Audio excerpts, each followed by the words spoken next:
Imagination is a powerful tool. In this video, I want to show you just how useful imagination can be. This is something I truly believe in and want to share with you. I can't personally guide everyone on this journey, but if you watch until the end, you'll learn how to use this skill in a way that benefits you. The law of attraction suggests that anything is possible without limits. It can even influence someone else's reality. But not everyone achieves their desires. Why? Because there's an important condition. You must control your inner and outer state to create a natural, effortless sense of belief. Now, here's something to think about. What feels natural and effortless is different for everyone.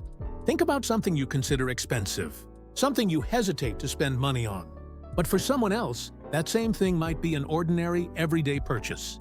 What's the difference? It all comes from past experiences. We naturally set our own limits based on our past memories and experiences. Unlike Pokemon, we don't evolve in an instant. Who we are today is simply a continuation of who we were yesterday and in childhood. If someone grew up without love, they don't naturally expect to be loved, making it harder for them to attract loving relationships. If someone grew up in poverty, wealth doesn't feel natural to them, making it harder to attract financial abundance. On the other hand, those who grew up wealthy and loved find it easy to attract more of the same, because for them, it's simply normal. For those who didn't have such advantages, this might sound discouraging. But don't worry, there is a way to change this. Midpoint summary. 1. We experience reality based on what feels natural and effortless to us. 2. What feels natural varies from person to person and comes from past experiences.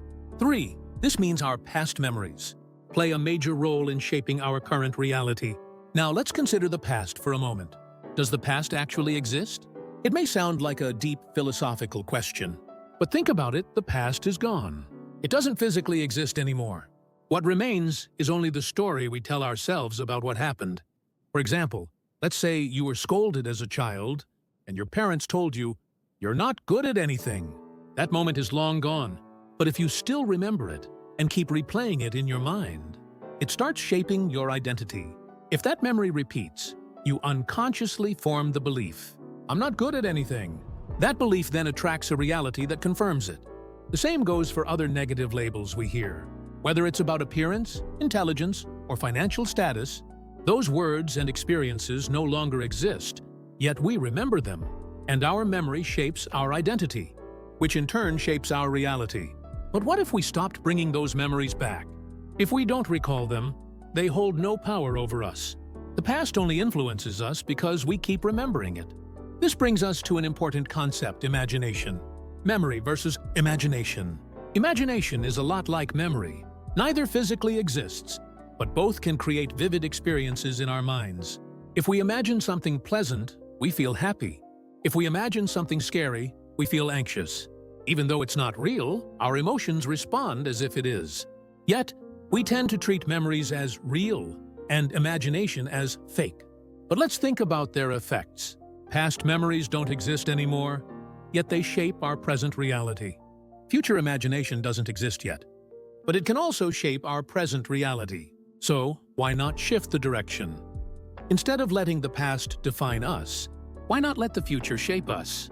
The power of imagination. The greatest thing about imagination is you have full control over it. You can't change the past, but you can create any future in your mind. It's like rewriting your own story. Try this. Imagine you grew up in a wealthy, loving environment. If that felt completely natural to you, your mind would accept abundance and love as the norm. You would then unconsciously attract those experiences into your reality. At first, this might feel unnatural, but with repetition, your imagination will become clearer, and eventually, it will feel real. The brain is wired to believe what it repeatedly experiences. Whether through memory or imagination, ultimately, you have a choice. If you keep focusing on past memories, you'll keep recreating the same reality. If you focus on a future vision of yourself, that vision will start shaping your present. So don't let the past define you. Use the power of imagination, no matter what your current reality looks like. Believe that your future self has already made it. Instead of replaying past memories, visualize the future you desire. The more you do this, the more it will influence your identity and, in turn, your reality. Now it's your turn. Let go of old memories. Choose imagination instead. Believe in its power and attract the life you truly want.